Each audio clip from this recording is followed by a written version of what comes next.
Assalamualaikum warahmatullahi wabarakatuh. Perkenalkan, kami dari kelompok 2 akan mempresentasikan mengenai transaksi persediaan antar perusahaan. Anggota kami yaitu Anika Tama, Cynthia Restiriswati, Citra Rindidaya Putri, Asep Putro Utomo, Siska Adriani, dan Gati Silaturahmi. Kepada teman-teman, saya persilakan untuk menyimak presentasi kali ini. Transaksi persediaan adalah bentuk pertukaran antar perusahaan yang paling sering terjadi. Proses pencatatan untuk transfer persediaan antar perusahaan dapat menjadi lebih kompleks dibandingkan pencatatan untuk bentuk transfer lain. Pengaruh transaksi antar perusahaan afiliasi atau transaksi antar perusahaan harus dieliminasi dari laporan keuangan konsolidasi. Transaksi antar perusahaan mengakibatkan saldo akun resiprokal pada buku perusahaan afiliasi. Adanya eliminasi memastikan bahwa hanya biaya perolehan historis persediaan dari entitas konsolidasi yang dimasukkan dalam laporan posisi keuangan konsolidasian jika perusahaan tersebut masih dimiliki dan dibebankan pada beban pokok penjualan di periode terjualnya persediaan tersebut ke non-afiliasi. Barang dagangan terkadang dijual ke perusahaan terkait dengan harga atau nilai tercatat penjual. Ketika suatu penjualan antar perusahaan tidak menghasilkan keuntungan atau kerugian, jumlah persediaan di neraca pada akhir periode tidak memerlukan penyesuaian untuk konsolidasi, karena jumlah yang tercatat di persediaan untuk afiliasi pembelian sama dengan biaya untuk mentransfer afiliasi dan entitas konsolidasi. Hal ini untuk menghindari kedua akun tersebut dicatat lebih tinggi dari jumlah yang seharusnya. Laba bersih konsolidasi tidak dipengaruhi oleh ayat jurnal eliminasi tersebut jika transfer dilakukan pada biaya perolehan, karena baik pendapatan dan penjualan dikurangi oleh jumlah yang sama. Pada saat penjualan antar perusahaan termasuk keuntungan atau kerugian, ayat jurnal eliminasi untuk konsolidasi dalam periode transfer harus disesuaikan dengan akun laporan laba rugi konsolidasian dan laporan posisi keuangan. Perusahaan menggunakan banyak pendekatan berbeda dalam menetapkan harga transfer antar perusahaan. Di beberapa perusahaan, harga jual ke afiliasi sama dengan harga untuk pelanggan lainnya. Beberapa perusahaan secara rutin menandai persediaan yang ditransfer ke afiliasi dengan persentase yang tertentu. Laporan laba rugi, penjualan dan beban pokok perusahaan. Pendapatan dari penjualan antar perusahaan dan beban pokok penjualan yang terkait dicatat oleh afiliasi yang mentransfer harus dihilangkan. Laporan posisi keuangan persediaan. Keuntungan atau kerugian atas penjualan internal perusahaan harus dihilangkan sehingga persediaan dicatat pada biaya bagi entitas konsolidasian. Dalam sistem pengendalian persediaan perpetual atau periodik untuk mencatat persediaan dan harga pokok penjualan. Dalam sistem persediaan perpetual, pembelian barang dagang didebit langsung ke akun persediaan. Penjualan memerlukan debit ke harga pokok penjualan dan kredit ke persediaan sebesar biaya perolehan barang dagang yang dijual. Jika menggunakan sistem persediaan periodik, maka pembelian persediaan barang dagang didebit ke akun pembelian bukan ke persediaan. Untuk tujuan konsolidasi, keuntungan tercatat atas penjualan persediaan antar perusahaan diakui pada periode persediaan tersebut dijual kepada pihak yang tidak memiliki hubungan istimewa. Sampai terjadinya penjualan kepada pihak luar tersebut, semua keuntungan antar perusahaan harus ditangguhkan. Laba neto konsolidasi harus berdasarkan laba realisasi dari afiliasi yang melakukan transfer, karena keuntungan dari penjualan antar perusahaan tercatat dalam pembukuan induk perusahaan. Laba bersih konsolidasi dan keseluruhan klaim pemegang saham induk perusahaan harus dikurangi sebesar nilai penuh keuntungan sebelum direalisasi. Saya akan menjelaskan tentang penjualan kembali pada periode transfer antar perusahaan. Untuk mengilustrasikan konsolidasi pada saat persediaan dijual ke afiliasi dan dijual kembali ke non-afiliasi pada periode yang sama, asumsikan pada tanggal 5 November 2021, PT Anak menjual persediaan yang dibeli dari PT Induk ke PT non-afiliasi seharga Rp15 juta sebagai berikut. PT Anak menjual persediaan ke PT non-afiliasi dengan ayat jurnal berikut. 5 November 2021, ayat jurnal 5. Di debit ada kas sebesar Rp15 juta dan di kredit ada penjualan, yaitu penjualan persediaan PT non-afiliasi sebesar Rp15 juta. Ayat jurnal 6. Di debit ada beban pokok penjualan, yaitu sebesar Rp10 juta. Di kredit ada penjualan, yaitu biaya persediaan yang dijual ke PT non-afiliasi sebesar Rp10 juta. Review atas semua ayat jurnal yang dicatat oleh masing-masing perusahaan mengindikasikan saldo yang tidak tepat akan dilaporkan dalam laporan laba rugi konsolidasian jika pengaruh dari penjualan antar perusahaan tidak dihilangkan. Penjualan kembali pada periode setelah transfer antar perusahaan. Pada saat persediaan dijual ke afiliasi dengan keuntungan, tetapi tidak dijual dalam periode yang sama, diperlukan penyesuaian untuk penyusunan laporan keuangan konsolidasian pada periode terjadinya penjualan antar perusahaan dan pada setiap periode berikutnya, sampai persediaan tersebut dijual ke non-afiliasi. Untuk ilustrasi, asumsikan bahwa PT Induk membeli persediaan pada tahun 2001 seharga Rp7 juta dan menjual persediaan tersebut kepada PT Anak selama setahun berjalan, yaitu seharga Rp10 juta. PT Anak menjual persediaan tersebut ke PT non-afiliasi seharga Rp15 juta pada tanggal 2 Januari 2000X2 sebagai berikut. Ayat jurnal metode ekuitas dasar 2000X1. Menggunakan metode ekuitas dasar, PT Induk mencatat bagiannya atas laba dan dividen PT Anak untuk tahun 2000X1 dengan ayat jurnal sebagai berikut. Ayat jurnal 8 didebit ada kas sebesar Rp24 juta. Investasi pada saham PT Anak yaitu mencatat dividen dan PT Anak. Metode ekuitas dasar 2000X1. Menggunakan metode ekuitas dasar, PT Induk mencatat bagiannya atas laba dan dividen PT Anak untuk tahun 2000X1 dengan ayat jurnal sebagai berikut. Ayat jurnal 8, didebit ada kas yaitu sebesar Rp24 juta. Di kredit ada investasi pada saham PT Anak sebesar Rp24 juta. Mencatat dividen dan PT Anak yaitu Rp30 juta dikali 0,80. Ayat jurnal 9, didebit ada kas sebesar Rp40 juta. Di kredit ada pendapatan dari anak perusahaan yaitu sebesar Rp40 juta. Mencatat dividen pendapatan metode ekuitas yaitu Rp50 juta dikali 0,80. Dari ayat jurnal tersebut, saldo akhir akun investasi adalah sebesar Rp256 juta, yaitu dari Rp24 juta ditambah Rp40 juta dikurangi Rp24 juta. Kerja konsolidasi 2000X1. Kertas kerja konsolidasi yang disusun pada akhir tahun 2000X1 dapat dilihat pada gambar di slide ya. Ada 4 ayat jurnal eliminasi terdapat dalam kertas kerja berikut. Hanya ayat jurnal 13 terkait dengan eliminasi keuntungan persediaan belum direalisasi. Ayat jurnal lain adalah ayat jurnal yang biasa ditemukan dalam kertas kerja.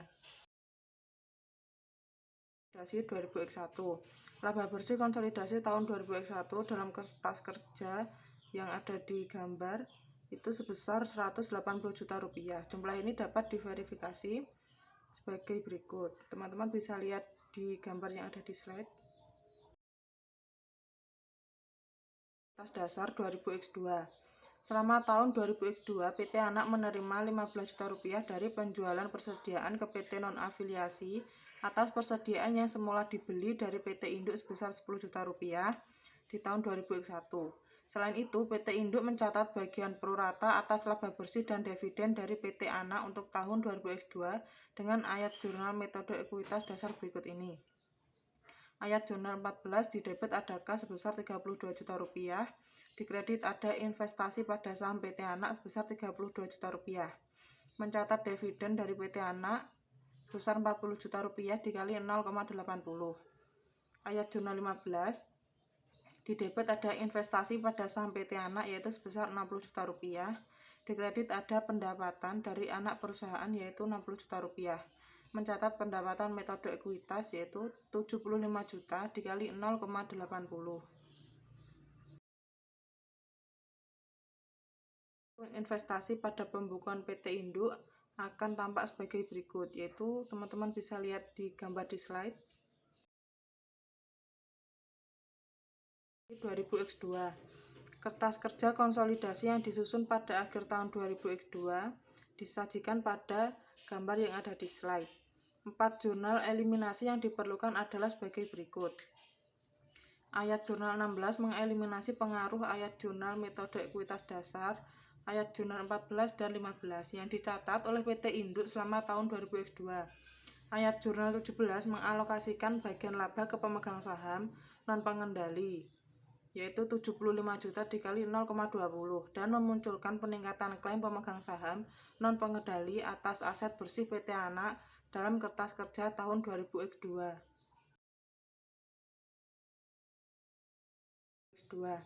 Laba bersih konsolidasi untuk tahun 2002 adalah sebesar Rp238 juta. Teman-teman bisa dilihat di gambar yang ada di slide. Dua periode atau lebih. Perusahaan dapat mencatat biaya perolehan persediaan yang dibeli dari afiliasi selama lebih dari satu periode akuntansi. Sebagai contoh, biaya perolehan suatu barang dapat berada dalam lapisan persediaan LIFO dan akan menjadi bagian saldo persediaan sampai lapisan tersebut dilikuidasi. Sebelum terjadinya likuidasi, diperlukan ayat jurnal eliminasi dalam kertas kerja konsolidasi. Setiap kali disusun laporan keuangan konsolidasi untuk menyatakan kembali persediaan ke biaya perolehan entitas konsolidasi. Sebagai contoh, jika PT Anak terus memiliki persediaan yang dibeli dari PT Induk, maka ayat jurnal eliminasi berikut diperlukan dalam kertas kerja konsolidasi setiap kali disusun laporan posisi keuangan konsolidasi untuk tahun setelah tahun terjadinya penjualan antar perusahaan selama persediaan tersebut masih dimiliki.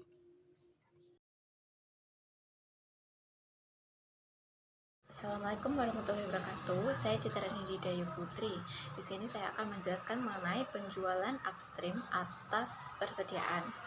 Nah, pada saat terjadi penjualan upstream atas persediaan dan persediaan dijual oleh induk perusahaan ke non-afiliasi pada periode yang sama, maka semua ayat jurnal metode ekuitas yang dibuat oleh induk perusahaan dan ayat jurnal eliminasi dalam kertas kerja konsolidasi sama dengan ayat jurnal dalam kasus penjualan downstream. Nah, jika persediaan tidak dijual ke non-afiliasi sebelum akhir periode, maka ayat jurnal eliminasi kertas kerja berbeda dengan kasus downstream. Hanya pada pembagian keuangan antar perusahaan itu belum direalisasi untuk milik entitas induk dan kepentingan non-pengendali. Nah, untuk keuntungan antar perusahaan dalam penjualan upstream itu diakui oleh anak perusahaan dan dibagi antara pemegang saham pengendali dan non-pengendali dari anak perusahaan. Oleh karena itu, eliminasi keuntungan antar perusahaan itu belum direalisasi, harus mengurangi hak setiap kelompok kepemilikan pada setiap periode sampai keuntungan tersebut direalisasi melalui penjualan kembali persediaan ke pihak non-afiliasi. Nah, untuk penjualan upstream itu dapat diilustrasikan menggunakan contoh yang sama dengan kasus penjualan downstream. Semisal saja asumsikan penjualan persediaan dari PT A kepada PT Induk itu adalah dapat diketahui bahwa PT Anak membeli persediaan pada tanggal 1 Maret 20X1 itu senilai 7 juta dan menjualnya ke PT Induk itu senilai 10 juta dan pada tahun yang sama. Nah, PT Indo itu memegang saham tersebut sampai tanggal 2 Januari tahun berikutnya, di mana pada saat itu Indo menjualnya ke PT non-afiliasi senilai 15 juta. Selanjutnya adalah ayat jurnal metode ekuitas dasar 20X1.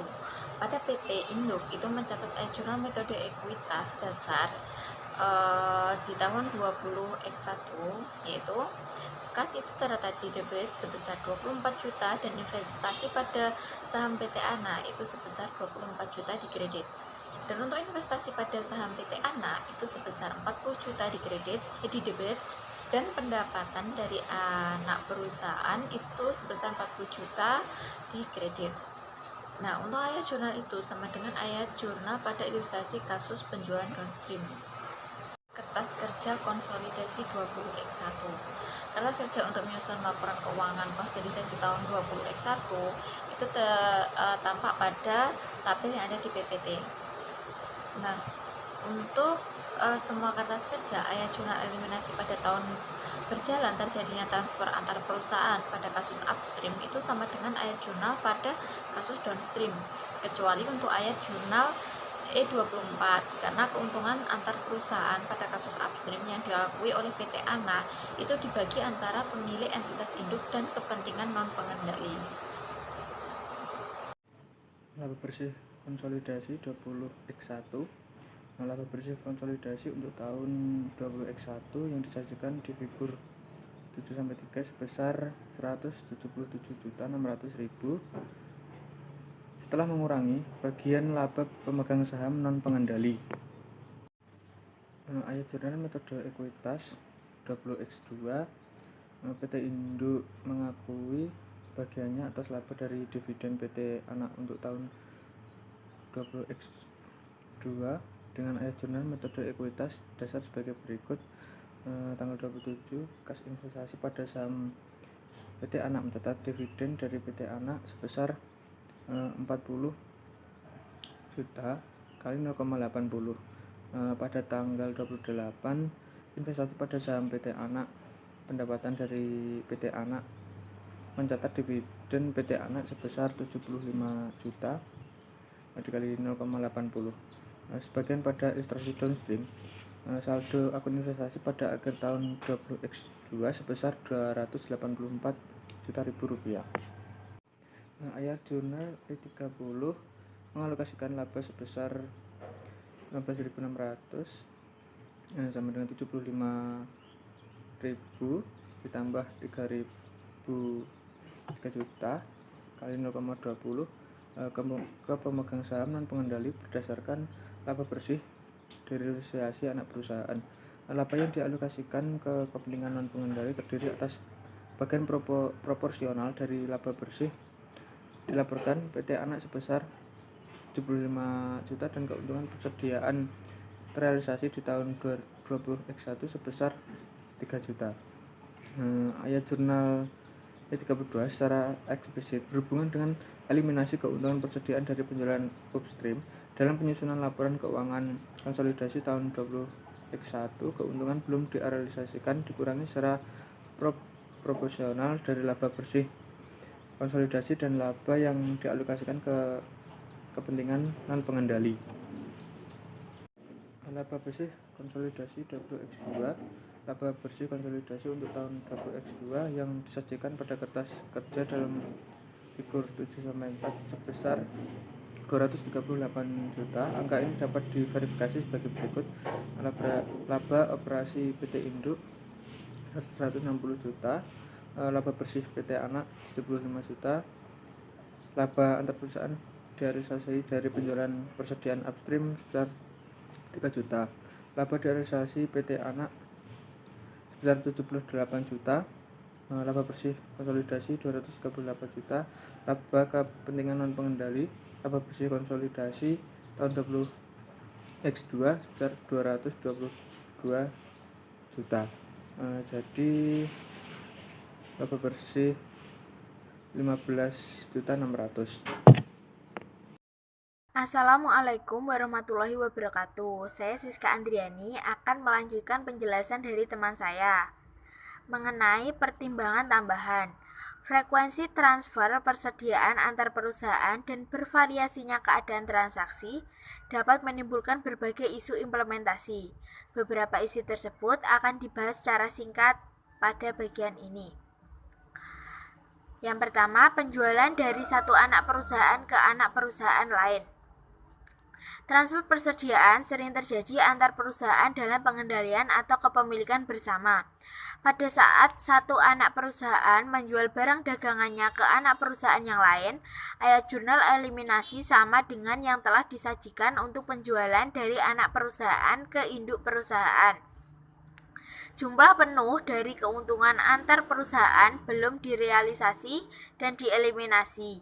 Dengan eliminasi keuntungan dialokasikan secara proporsional terhadap hak kepemilikan dari anak perusahaan yang menjual barang dagangannya.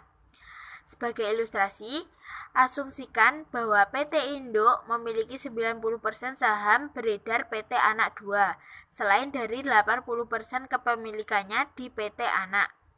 Jika PT Anak menjual persediaan dengan keuntungan sebesar 3 juta rupiah, ke PT Anak 2 seharga 10 juta rupiah dan PT Anak 2 masih memiliki semua persediaan sampai akhir periode, maka ayat jurnal eliminasi berikut merupakan salah satu ayat jurnal eliminasi yang diperlukan dalam kertas kerja konsolidasi pada akhir periode. Berikut merupakan kertas kerja konsolidasi pada 31 Desember tahun 2001. Periode berikutnya setelah penjualan antar perusahaan, penjualan persediaan upstream. Selanjutnya yaitu ayat jurnal. Penjualan pada beban pokok penjualan pada persediaan mengeliminasi penjualan persediaan antar perusahaan.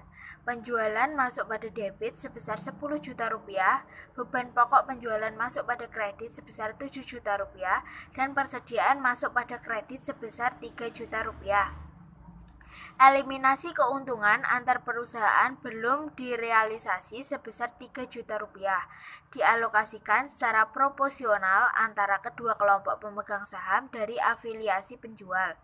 Oleh karena itu, laba bersih konsolidasi dikurangi sebesar 80% bagian PT Indo atas keuntungan antar perusahaan atau sebesar Rp2.400.000 dan kepentingan non pengendalian PT Anak dikurangi sebesar 20% bagiannya atau sebesar Rp600.000. Selanjutnya, saya akan menjelaskan mengenai biaya-biaya terkait dengan transfer. Pada saat satu afiliasi mentransfer persediaan ke afiliasi lain, beberapa biaya tambahan seperti biaya angkut sering terjadi dalam transfer tersebut. Biaya ini harus diperlakukan dengan cara yang sama dengan saat afiliasi merupakan divisi operasi dari suatu perusahaan tunggal. Jika biaya tambahan tersebut dari satu lokasi ke lokasi lain dalam perusahaan yang sama, maka perlakuan tersebut juga berlaku untuk konsolidasi. Selanjutnya yaitu yang terendah antara biaya perolehan atau pasar. Suatu perusahaan dapat menurunkan nilai persediaan yang dibeli dari afiliasi menggunakan aturan yang terendah antara biaya perolehan atau pasar jika nilai pasar lebih rendah dari harga transfer antar perusahaan. Sebagai contoh dapat diilustrasikan dengan mengasumsikan bahwa antara induk perusahaan membeli persediaan senilai 20 juta dan menjualnya ke anak perusahaan seharga 35 juta. Anak perusahaan masih memiliki persediaan tersebut dalam persediaan akhir tahun dan menetapkan bahwa nilai pasar atau nilai pengganti adalah sebesar 25 juta pada saat tersebut. Maka anak perusahaan menurunkan nilai persediaan dari 35 juta menjadi nilai pasar yang lebih rendah seharga 25 juta pada akhir tahun dan mencatat jurnal berikut. Kerugian dari penurunan nilai persediaan sebesar 10 juta dicatat di debit dan persediaan sebesar 10 juta dicatat di kredit. Selanjutnya, ayat jurnal tersebut mengevaluasi persediaan dari 25 juta di pembukuan anak perusahaan, tetapi penilaian yang tepat dari sudut pandang konsolidasi adalah berdasarkan biaya perolehan awal. Persediaan induk perusahaan sebesar 20 juta. Oleh karena itu, ayat jurnal eliminasi berikut diperlakukan dalam kertas kerja konsolidasi, yaitu penjualan sebesar 35 juta dicatat di debit, beban pokok penjualan sebesar 20 juta dicatat di kredit, persediaan sebesar 25 juta dicatat di kredit, kerugian dari penurunan nilai perusahaan sebesar 10 juta dicatat di kredit. Kerugian persediaan yang dicatat oleh anak perusahaan harus dieliminasi karena penilaian persediaan sebesar 20 juta untuk tujuan konsolidasi lebih rendah dari nilai pasar persediaan sebesar 25 juta. Selanjutnya yaitu penjualan dan pembelian sebelum afiliasi. Kadangkala perusahaan yang telah menjual persediaan dari satu perusahaan ke perusahaan yang lain di kemudian hari bergabung bersama dalam kombinasi bisnis. Perlakuan konsolidasi untuk keuangan dari transfer persediaan yang terjadi sebelum kombinasi bisnis tergantung apakah perusahaan-perusahaan tersebut pada saat melakukan transaksi independen dan transaksi penjualan merupakan hasil dari transaksi yang wajar. Sebagai aturan umum, pengaruh dari transaksi yang bukan hasil transaksi wajar harus dieliminasi. Akan tetapi, penggabungan dua perusahaan ini selalu berarti transaksi sebelumnya di antara mereka bukan transaksi yang wajar. Keadaan yang mendasari terjadinya transaksi seperti harga dan kuantitas persediaan yang ditransfer harus ditelaah. Jika tidak ada bukti lain yang menunjukkan sebaliknya, perusahaan yang bergabung bersama dalam kombinasi bisnis dipandang merupakan perusahaan yang terpisah dan independen sebelum bergabung. Oleh karena itu, jika penjualan sebelumnya merupakan hasil dari transaksi yang wajar, maka transaksi tersebut dianggap merupakan transaksi antara pihak yang tidak berelasi. Akibatnya, tidak ada ayat jurnal eliminasi atau penyesuaian yang diperlukan dalam penyusunan laporan keuangan konsolidasi setelah kombinasi bisnis walaupun afiliasi masih memiliki persediaan tersebut. Baiklah, terima kasih kepada teman-teman semua yang telah menyimak presentasi kami. Dan kami mohon maaf apabila ada kesalahan kata saat menyampaikan materi. Dan kami juga mohon maaf apabila dalam menyampaikan materi kami masih kurang. Wabillahi taufiq wal hidayah. Wassalamualaikum warahmatullahi wabarakatuh.